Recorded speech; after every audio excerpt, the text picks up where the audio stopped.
Boa tarde, gente, tudo bem? Meu nome é Davi Andrade, esse é o Tipo para o Fim dos Tempos e outra vez estou aqui para dar um pequeno recado. Eu esqueci novamente de voltar para gravar os 2 primeiros minutos do podcast. Dessa vez temos Carol Esteves, uma artista atriz e artista circense que topou bater um papo com a gente sobre a produção cultural periférica e as experiências dela na cidade de São Paulo como realizadora. Espero que vocês curtam a conversa que ficou muito legal e não, gente, abraço.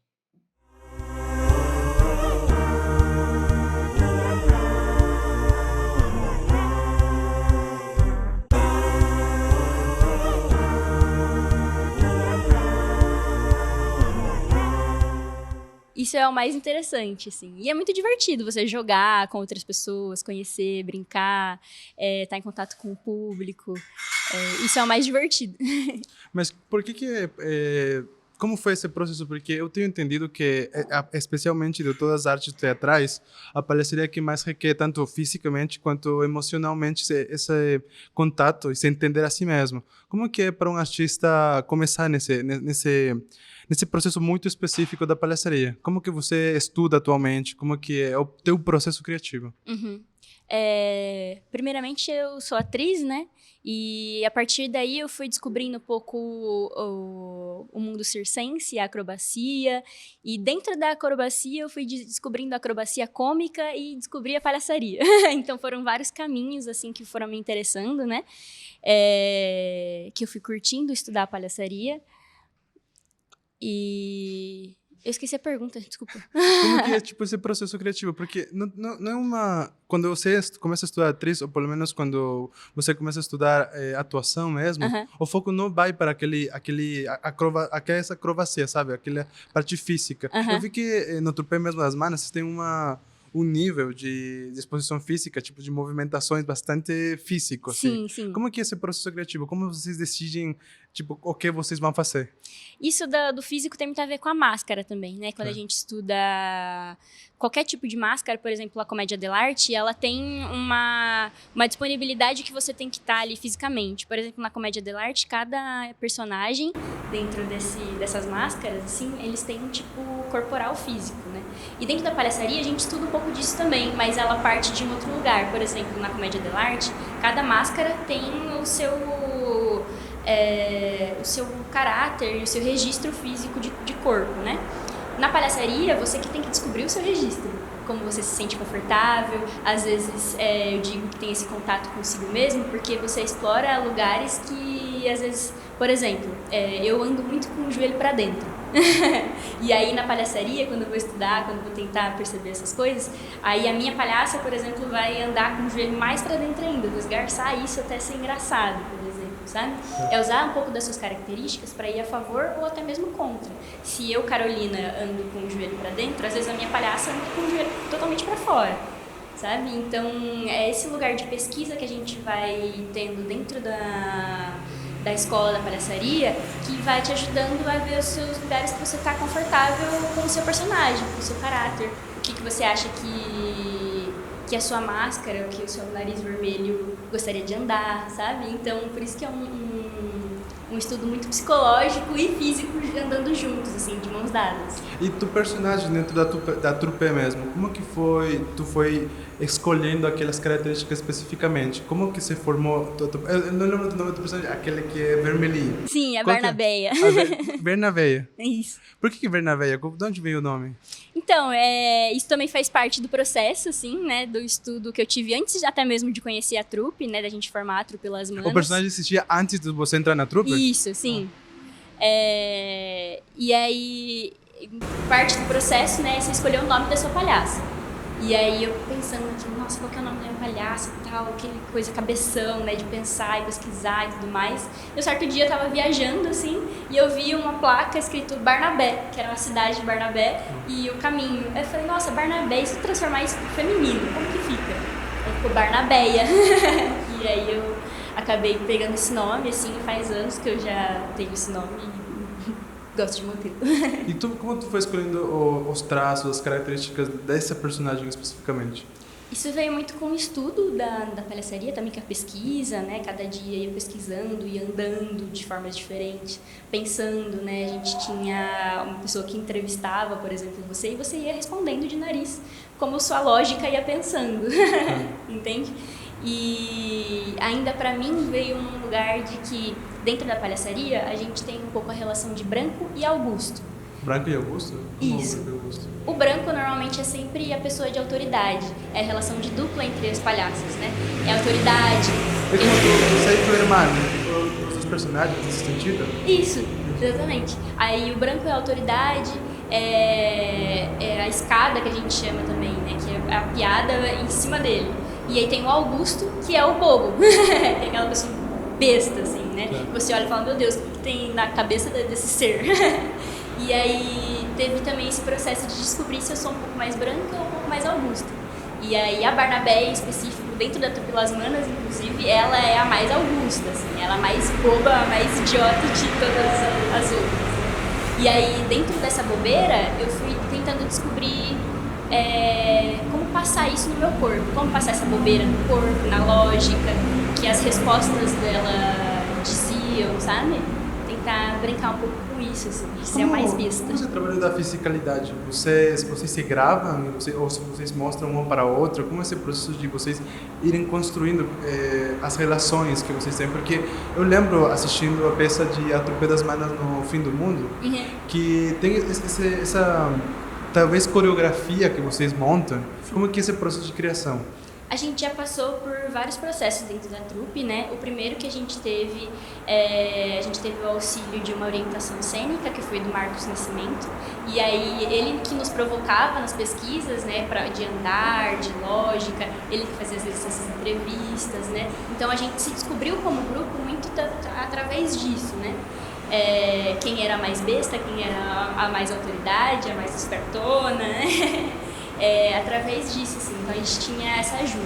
Depois a gente passou por um processo também de estarmos sozinhas, e aí uma de nós se ausentava e ficava observando as outras, às vezes a gente gravava também as três para ver como que ficava.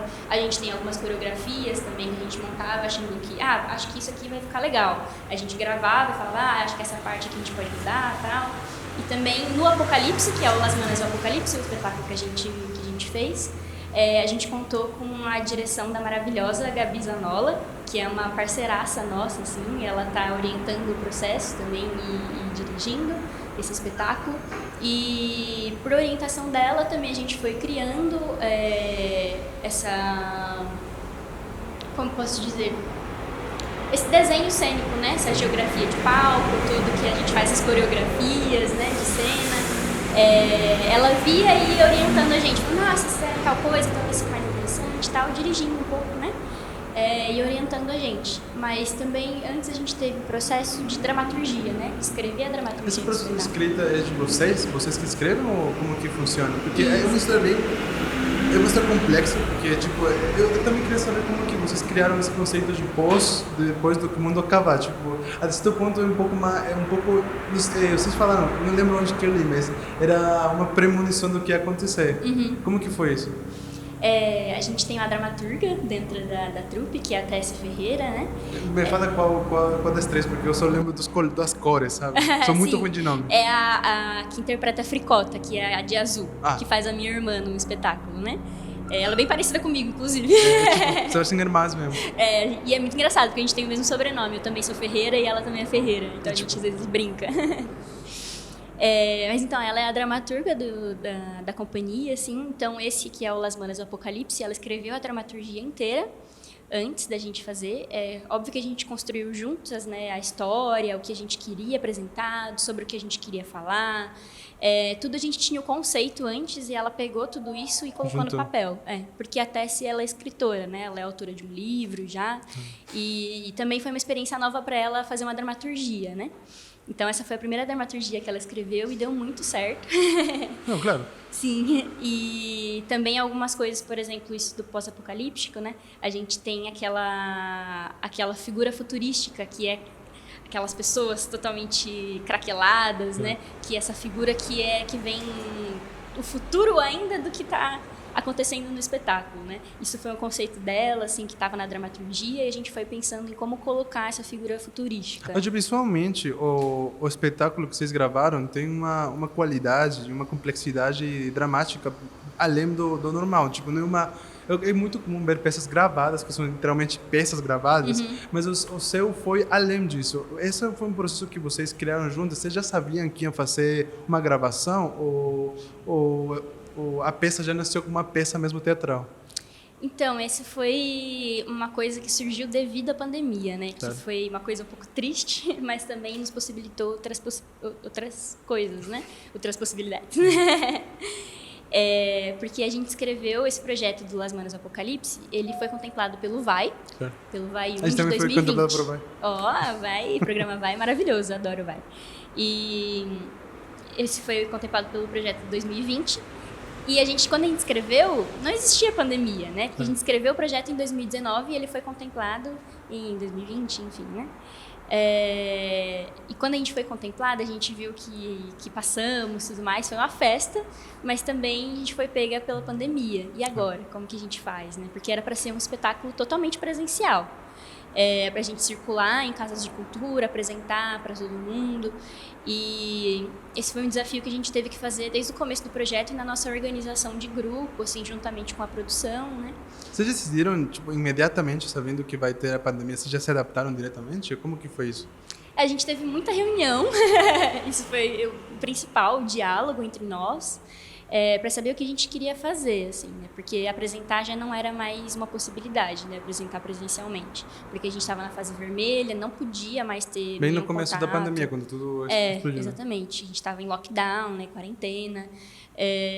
A gente já não podia apresentar presencialmente. A gente pensou, tá, beleza, a gente vai circular online, mas como a gente vai fazer essa gravação? A gente vai construir o espetáculo totalmente como se fosse presencial e só gravar paradão. A gente, eu não acho interessante, eu não acho legal, eu fico tediosa mesmo de assistir. O teatro mesmo não tem essa relação muito de gravar, sabe? Perde a mágica, talvez. Exatamente, porque o segredo do teatro é você estar ali, olho com olho, né? Ver as pessoas, ver as reações. E aí, quando você coloca uma câmera ali, uma gravação, ela não consegue pegar esses olhares, né?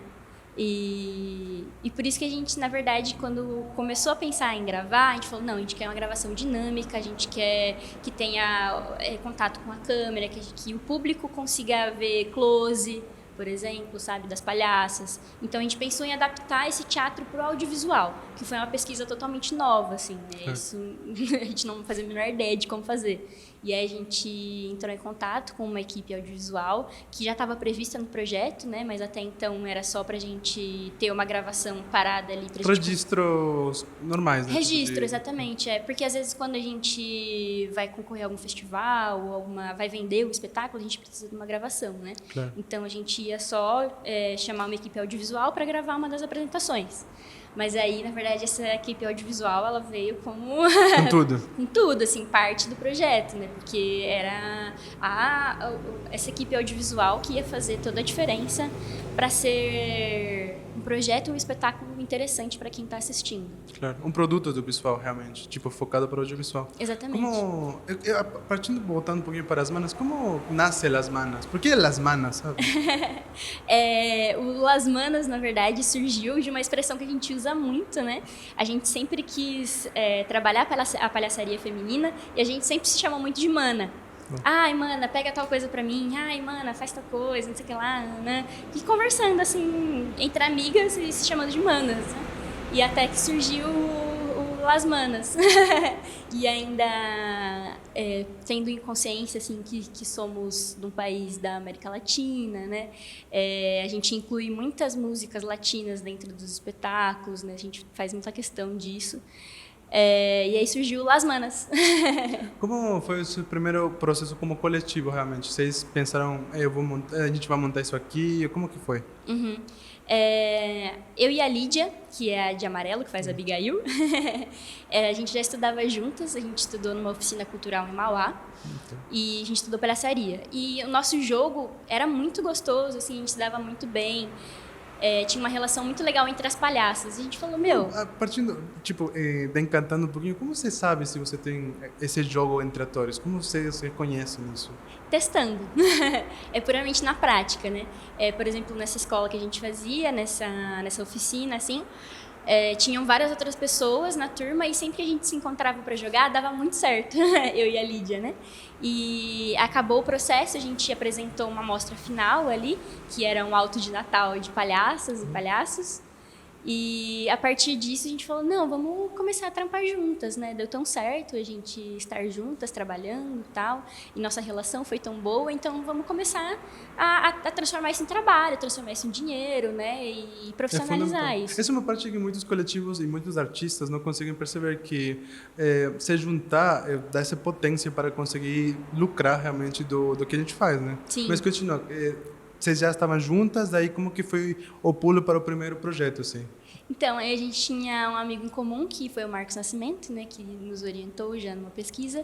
Ele apresentou a gente a Tessie Ferreira, que é a dramaturga, e ela tinha acabado de se formar na Escola dos Doutores da Alegria, que é o FPJ, enfim, é uma escola dos doutores, assim, que é uma escola muito renomada de palhaçaria aqui em São Paulo e no Brasil inteiro, na verdade. Ela tinha acabado de se formar e queria trabalhar também, queria estar junto. E aí ele nos apresentou e deu super certo. Vocês três se encontraram aquela conexão que vocês estavam procurando. Exatamente. Essa conexão de amizade e de trabalho também, né? E acabou dando muito certo. A gente escreveu um primeiro projeto, que era o FAFC, da cidade de Mauá, que é onde a Lídia e a Tessie moram. E aí a gente conseguiu uma verba mínima assim para construir um primeiro espetáculo, que foi da onde surgiu o Las Manas e a Despedida, que é um espetáculo que eu faço juntamente com a Lídia. É um espetáculo de dupla e a Tessie entra na produção, né? Ela não está em cena nesse espetáculo. E aí, a partir disso, a gente escreveu passamos, fizemos o Las Manas Apocalipse. E antes de partir, muitas das pessoas que assistem estão começando na criação artística, a partir da própria experiência, como foi lidar com pouco orçamento, sabe? Como que vocês conseguiram montar um espetáculo sem ter muito orçamento? Qual a dica você teria para um artista iniciante? Nossa, isso foi muito difícil, assim. E olha que a gente teve sorte, porque era um pouco orçamento, mas tinha orçamento, ainda assim, sabe? Era muito mínimo, coisa de, tipo, não dava nem para nossa ajuda de custo. Era puramente para, sei lá, cenário, por exemplo, sabe? E mesmo assim a gente teve um orçamento. Eu já vi artistas, inclusive muito próximos de mim, que constroem espetáculos na raça, assim, que são artistas amor, independentes, né? E isso é muito comum, na verdade, né? Infelizmente, quando a gente quer trabalhar, a gente quer fazer o nosso sonho acontecer, a gente não mede, né? Esforços e não mede trabalho. Então, isso acontece muito, né? De ter teatro independente, artistas independentes que lutam para fazer ali, pegar a grana de um outro trampo para construir e ir fazendo isso acontecer, né? Sem verba, sem edital, sem nada. Mas desde outro lado da ponte, você é um artista que está iniciando no teatro, você se junta com seus pares, vocês conseguem montar um espetáculo, e daí o que se faz depois disso? A gente está descobrindo. A gente está muito descobrindo. Mas a primeira coisa que a gente fez foi escrever o edital, né? O edital da prefeitura é o que mais salva. Só que também é difícil, porque você tem que saber escrever um edital. E mais que isso, saber entender o que o edital fala, o que o edital pede. Exatamente. Isso é muito, muito, muito complicado, assim. Por sorte, a gente tem uma escritora maravilhosa na trupe e que também teve aulas de políticas públicas, né? Então, a gente teve uma facilidade nesse sentido de escrever projetos. A gente se organiza muito bem na hora de escrever. Então, eu sei o quanto é difícil, assim. E tem uma malícia que você vai pegando aos poucos. Quanto mais você escreve edital, mais você vai entendendo o que eles querem ouvir, o que eles querem ler naquele projeto, né?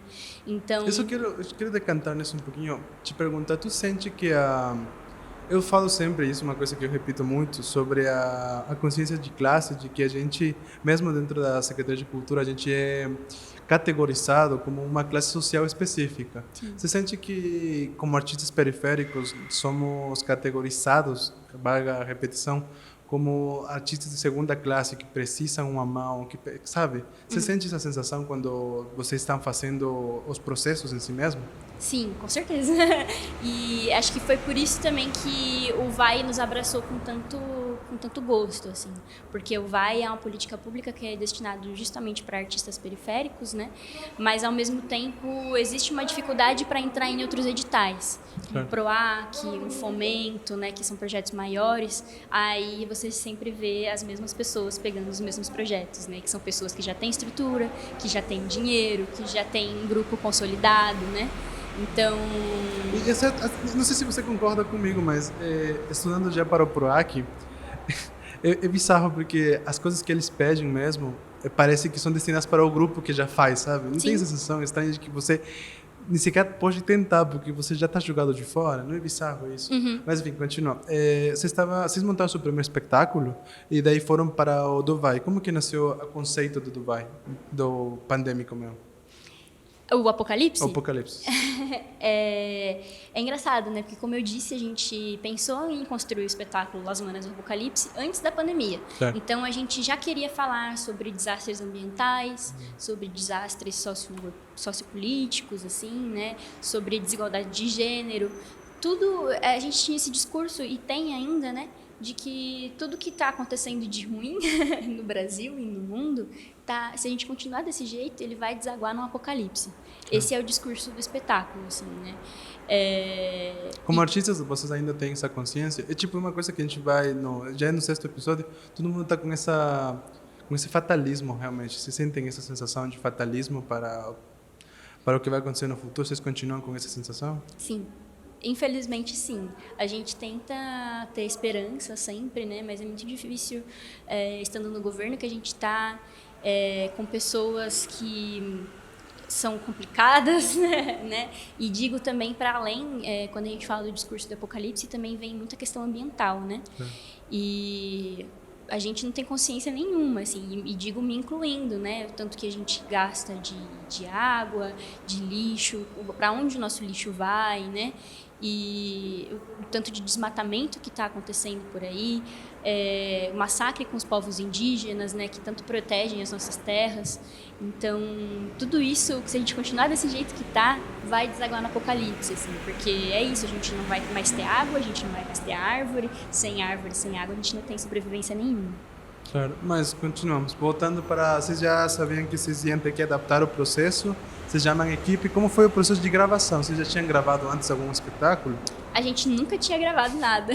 Então, também teve essa experiência, assim, de... Além de pensar como que ia ser esse roteiro de um teatro adaptado para o audiovisual, a gente, na hora de interpretar, nós que somos artistas e atrizes do teatro, a gente teve que interpretar para a câmera, né?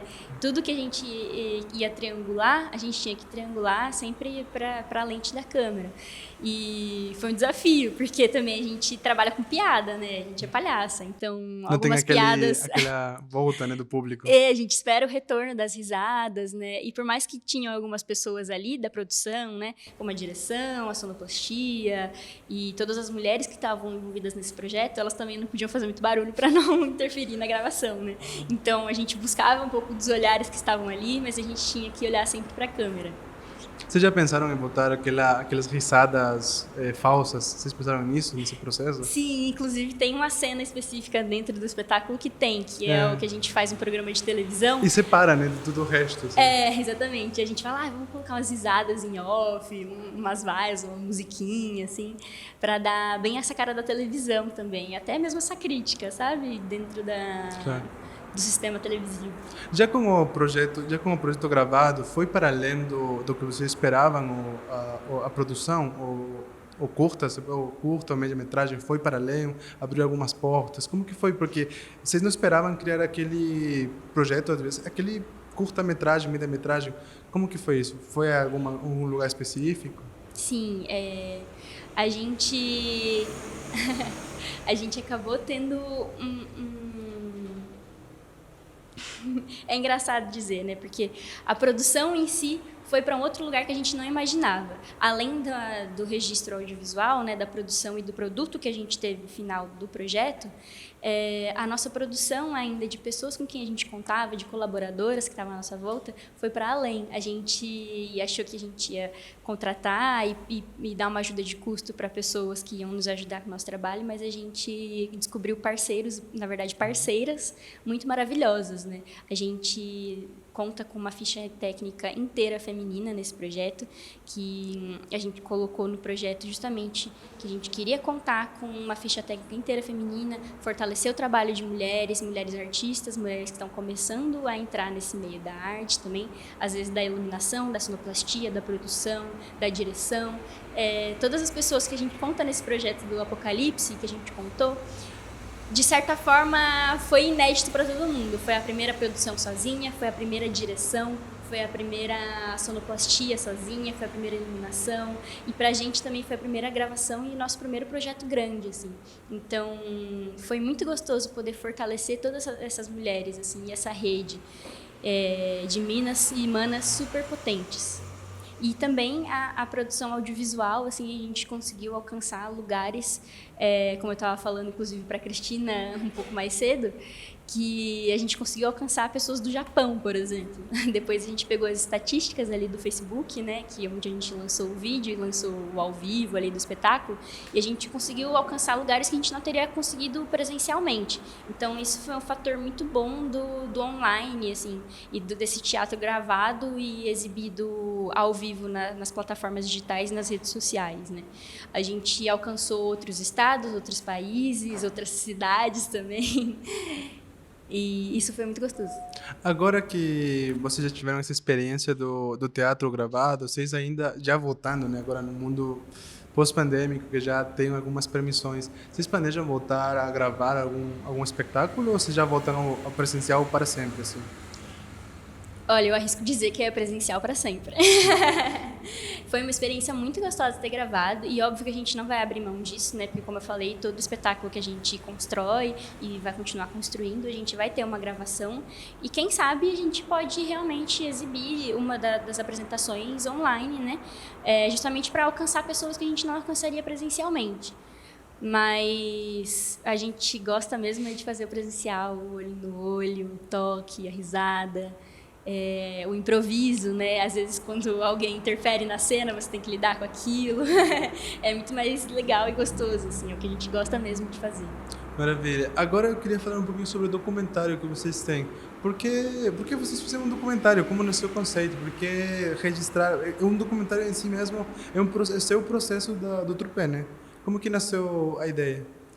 Ela é uma contrapartida do nosso segundo Vai. A gente ficou pensando, né, como fazer uma contrapartida que vai além de oficinas ou essas coisas de bate-papos que sempre acontecem nas outras contrapartidas, né? E como a gente conseguia devolver a pesquisa que a gente teve desse teatro pandêmico, né? E também bateu muita curiosidade de, não é só a gente que está vivendo isso, sabe? Vários outros coletivos e coletivas também sofreram com a pandemia e também tiveram que adaptar os seus projetos e as suas contratações e todos os espetáculos e atividades pro online, né? Então, a gente quis compartilhar e também receber algumas respostas, né? Entender como que era para os coletivos, como que foi para eles também passar por isso. E foi aí que a gente teve a ideia de fazer o documentário, de reunir outros coletivos e coletivas que a gente almeja, que a gente admira também, né?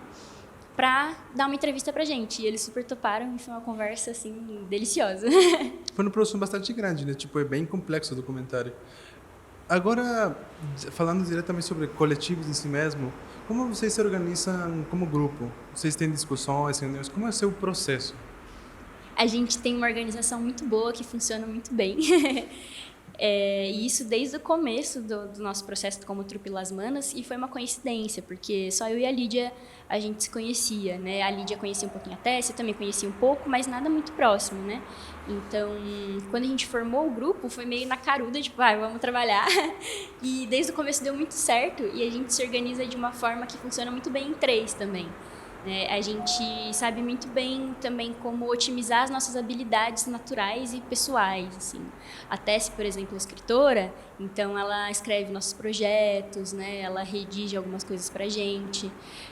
A Lídia é muito boa de exatas, então ela sempre trata dos orçamentos e de contas que a gente tem que fazer, enfim. E eu trabalho com as mídias sociais, eu trabalho um pouco como social media e também como produção, né? Então as burocracias, por exemplo, eu que sou proponente dos projetos, eu que sempre estou em contato com a prefeitura, eu sou um pouco mais a comunicação do grupo, assim. Então, fechando nós três, é tipo as meninas superpoderosas. Dá super certo. Como vocês tomam decisões, por exemplo, as decisões importantes, podemos falar? Vocês decidem por votação? Como é aquela organização interna?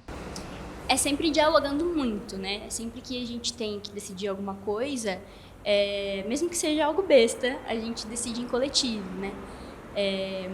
Se for uma coisa besta, a gente manda no WhatsApp mesmo. Tipo, a gente tá acontecendo tal coisa, tá? Vamos conversar para ver o que a gente acha. Quando são decisões mais grandes, a gente marca uma reunião, conversa, tal, dialoga. Se a gente tá tendo algum impasse de opiniões, a gente tenta entender qual que é o rolê, tenta unir todas as opiniões divergentes, assim, né? Mas, por incrível que pareça, normalmente a gente sempre tá bem alinhada, assim. A gente sempre tem opiniões e pensamentos um pouco parecidos, né? Então, quando diverge, assim, são raras as vezes, mas a gente tenta não ir para esse processo de votação, né? E sim para uma inclusão mesmo, né? Porque a votação é isso, a gente tá em 3. Às vezes uma vai ficar descontente e é difícil, né, de lidar, assim. Não é legal você fazer algo contra a sua vontade, alguma coisa assim. Então, a gente sempre tenta dialogar muito e tem dado certo, sempre deu certo, assim. Seu processo é mais de discussão específica dos pontos que vocês têm que lidar mesmo, não impor para ninguém. Isso, exatamente. Essa é uma coisa que vários artistas comentam, que muitos coletivos se separam realmente, é porque os coletivos não conseguem avançar. Se vocês já estão no segundo como que foi esse processo de vocês se manterem como coletivo, como grupo, tanto tempo assim? Ainda que pareça bastante tempo, somos uma trupe bem nova, né? A gente tem 3 anos aí, estamos seguindo para o 4º e com muito louvor. E a gente está construindo um espetáculo novo também, que chama Las Manas à Obra, e a gente está construindo totalmente independente, assim. Então... Por que independente? Porque a gente não tem dinheiro nenhum para construir. A gente está contando com broderagem, assim, de pessoas queridas, sabe? Com parcerias. A nossa diretora do Las Manas Apocalipse, por exemplo, que é a Gabi Zanola, ela entrou nesse Las Manas à Obra, que é o nosso terceiro espetáculo, o novo espetáculo, né? Como uma parceria, assim, ela está nos ajudando e é isso, ela sabe que a gente não tem dinheiro para pagar e a gente também não tem como se pagar muito, então a gente está construindo esse espetáculo independente a partir de parcerias e pessoas queridas, assim. Como vocês conseguem se manter? Porque vocês não forçarem, mas ter aquela tesão para falar, a gente não tem dinheiro, vamos fazer ainda assim? Sim. Como vocês conseguem gerar essa energia, sabe? Sim. Como eu estava falando, né, ainda quando a gente vai construir espetáculos independentes sem dinheiro, isso causa alguns estresses. Porque aí vem um momento, né, que a gente começa às vezes a ter alguns conflitos, né? Que é aí que a gente tem que manter a calma, respirar e falar, não, calma, vai dar tudo certo, vai funcionar. Por exemplo, no mês passado, a nossa agenda simplesmente não bateu. A gente, por exemplo, uma ensaiava de manhã, outra à tarde, outra à noite. Impossível da gente bater as agendas, né? E aí isso foi gerando um estresse muito grande e até que a gente falou, não, calma, tá tranquilo, a gente não tem um projeto para cumprir, esse espetáculo a gente vai fazer independente, a gente queria estrear em julho, mas não vai acontecer e tá tudo bem também. É só a gente não perder essa gana, essa vontade de fazer. E isso a gente nunca perdeu, porque sempre surgiu muito a vontade de trabalhar juntas e principalmente de pesquisar a palhaçaria feminina, né? Claro. Porque essa pesquisa eu acho que é o que move muita gente. A gente ainda está entendendo o que é a palhaçaria feminina, né? Se a gente precisa realmente bater o martelo, levantar a bandeira em todos os espetáculos, se é só o fato da gente estar em cena já basta, só o fato da gente estar com uma ficha técnica inteira feminina já basta. Então, a gente ainda está entendendo essa pesquisa e é isso que nos move, assim. Porque... Essa procura, essa pesquisa mútua é o que mantém vocês juntas? Sim, acredito que sim. Mas continua. Então, vocês têm essa pesquisa e aos poucos vão criando. E como que é essa organização? Porque vocês pararam um mês, então, Isso. de gerar. Vocês voltam, como que é? Vocês voltam mais emocionadas? Tem que aquecer? Como que é? A gente parou um pouco os encontros por causa de agenda, mas isso não quer dizer que a gente parou de estudar e pesquisar, né? Ainda que solo, ainda que mandando mensagem no WhatsApp, a gente sempre se conversa. Até porque a gente está terminando de finalizar o projeto, né? Então a gente ainda está muito em contato, a gente só não está se vendo esse mês, né?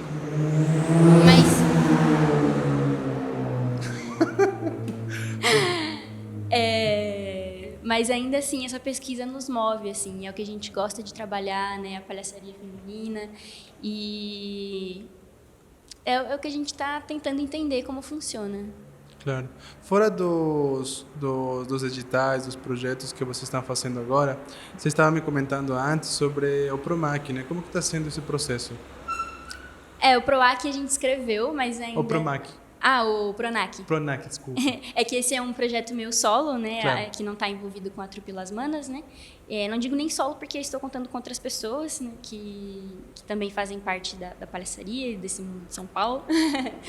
É muito grande a palhaçaria em São Paulo? Como que é? Nossa, é gigantesca e pequena ao mesmo tempo, porque parece que são sempre as mesmas pessoas, mas também a gente tem as nossas bolhas, assim, os nossos círculos, que são super potentes também, sabe? Potentes em que sentido? Porque a gente, por exemplo, existem algumas bolhas da palhaçaria em São Paulo, né? Por exemplo, os grupos maiores, tipo Circo Zani, La Mínima, Os círculos gigantes, né? Que são circos enormes que sempre ganham projetos e tudo mais. Tem os intermediários que estão ali tentando, mas pegam bastante Sesc, por exemplo, né? Circulação de Sesc, conseguem vender bem. E a gente que está ali meio que normalmente são os artistas periféricos. Infelizmente e felizmente ao mesmo tempo, né? E a gente tenta se unir entre a gente também, entre a palhaçaria periférica, entre essa palhaçaria militante também, né? De mulheres, de gênero, de periferia, né? De classe. Então eu digo que a gente tem essa bolha, mas também que é uma bolha saudável, assim, que a gente se ajuda, que a gente tenta sempre estar em contato uns com os outros, de pedir ajuda, de marcar às vezes reuniões e estar em contato assim para coisas também de estabelecer preço, por exemplo. Preço? Me chamaram para uma intervenção, me chamaram para fazer um espetáculo. Quanto eu devo cobrar por isso? Vocês não têm sindicato como artistas de teatro? Não são do mesmo grupo da galera do teatro? Sim, tem o SATED, né? Mas ainda assim, dentro da palhaçaria a gente tenta se mover ali entre os nossos grupos, claro. né? E dentro da amizade também, né? Porque é isso, a gente se conhece muito e é muito parceiro, né? Então, sempre a gente tenta ter esse diálogo e estarmos juntas e juntos. Falando sobre isso, né, Carol? Como é que ser, comentando sobre São Paulo, especialmente, como ser palhaça em São Paulo? Quais são as opções? Quais são as possibilidades? Quais são os sonhos? Ser palhaça já é uma coisa bem diferente, assim, também. É bom, mas também é sofrido. Eu já sofri muito assédio estando de palhaça nas ruas de São Paulo e essa é a parte mais triste, assim, né? Porque além de ser palhaça, eu sou mulher e isso envolve outras coisas, né? Por exemplo, já aconteceu várias vezes que eu tava, por exemplo, de perna de pau, de palhaça, fazendo malabares na rua, trabalhando na rua e um homem super X me assedia. Como lidar com isso, né? Essa é uma parte muito, muito, muito difícil, que gera constrangimento, que gera revolta, que gera raiva, que gera várias coisas e sentimentos ruins, assim, que a gente não pode reagir na hora, porque você está com o nariz, ainda assim, você é palhaço, né? É um assunto muito delicado, mas que também é justamente por isso que me dá tanta força de querer pesquisar e de seguir viva, assim, fazendo teatro, fazendo palhaçaria feminina, porque é isso que me move, que me dá angústia, mas que também me move a querer terminar com isso, sabe? Fazer com que não exista mais, com que as mulheres possam sair na rua tranquilas e trabalhando. Nessa dialética daquele ódio, daquela força, como que conselho, que dica se dá para os artistas mulheres que vão começar? Eu tenho certa experiência como artista de rua, especialmente como estátua viva, e não tem nada a ver com sua experiência, mas o que eu posso falar é que é difícil, muito difícil, é complexo, e aquele público de rua não é o mesmo público que tem aquela expectativa, aquele foco de, não, a gente vai assistir uma coisa de arte, uma certa forma de se comportar. Quando você está na rua, as regras são diferentes. Que dicas você dá para artistas que querem começar a fazer artista de rua, assim? Na rua você está exposto a qualquer tipo de pessoa, né? Isso é o mais complicado. Acho que uma dica que eu daria é tentar se munir, assim, também, sabe? Tentar entender que cada pessoa que está passando ali tem uma história também. Então, do mesmo jeito que ela está te julgando, talvez você também esteja julgando ela e tentando... Mas é ter esse olhar, assim, de que se uma pessoa é zoada com você, talvez ela tenha também um motivo, sabe? Mas também não é para você ter sangue de barata, né? Se você passou por alguma situação super absurda, você tem que denunciar, você tem que chamar uma autoridade, né? Então, acho que essa é a parte mais complicada, assim, de estar expostas a qualquer tipo de pessoa. Ainda mais na rua, ainda mais... Isso depende também de cidade, de bairro, onde você está. Se você está no centro de São Paulo, é uma outra região, outro tipo de pessoa. Se você está na sua quebrada, também é um outro pertencimento que você tem com aquelas pessoas e uma outra companhia. Isso é complicado. Carol, como artista, né, como você vê a produção artística, tanto periférica como não periférica, em São Paulo agora? Eu acho que a gente tem que cada vez mais tentar ocupar os lugares, assim. E também digo que ocupar as periferias, sabe? Porque às vezes a gente trampa muito, e falando como artista também, isso sempre é chamado para fazer intervenções no centro de São Paulo, indo nos bairros, às vezes, que é mais ricos, como Higienópolis e afins, mas também como que a gente devolve esse trampo para a nossa quebrada, sabe? Como que é também fazer parte da cena cultural da nossa periferia, né? Eu, por exemplo, estou morando em Ferraz de Vasconcelos e é muito complicado fazer parte de Ferraz, assim, mas é engraçado porque na minha vizinhança todo mundo sabe que a minha casa é a casa do circo.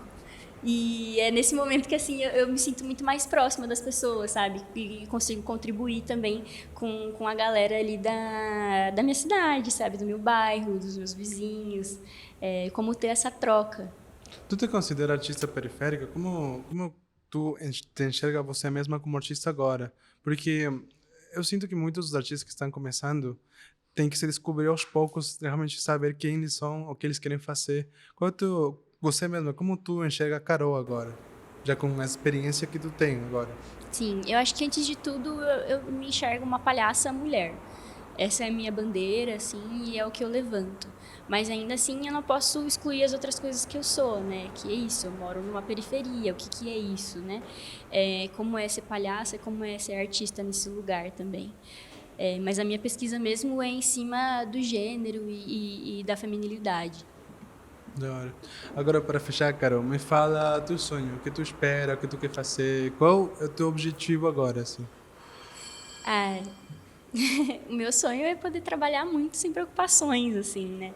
Infelizmente é isso que a gente gosta e a gente passa tanto perrengue na vida sendo artista, mas é tanto perrengue que às vezes você só quer ficar tranquilo, sabe? Você só quer ter o seu trabalho, a sua casinha, o seu aconchego e não passar mais por isso, assim, poder pagar as contas com tranquilidade e ainda fazendo o que a gente ama, né? Que é arte. Foda. Eu percebi que não estava gravando os 3 primeiros minutos do áudio, então a gente vai repetir para a galera, né? Esse diálogo e tal. Boa tarde, gente. Meu nome é Davi Andrade, já finalizando o Corre. Essa é Arte para o Fim dos Tempos, desde a Biblioteca Prestes Maia. Eu estou com Carol Esteves. Querida, quem é você? Se apresenta um pouquinho já no final. Eu sou a Carol Esteves, tenho 23 anos, sou palhaça, artista circense. E me arrisco a dizer aí que talvez uma artista periférica. Inês, querida, muito obrigado por estar aqui e até semana que vem, gente. Beijo.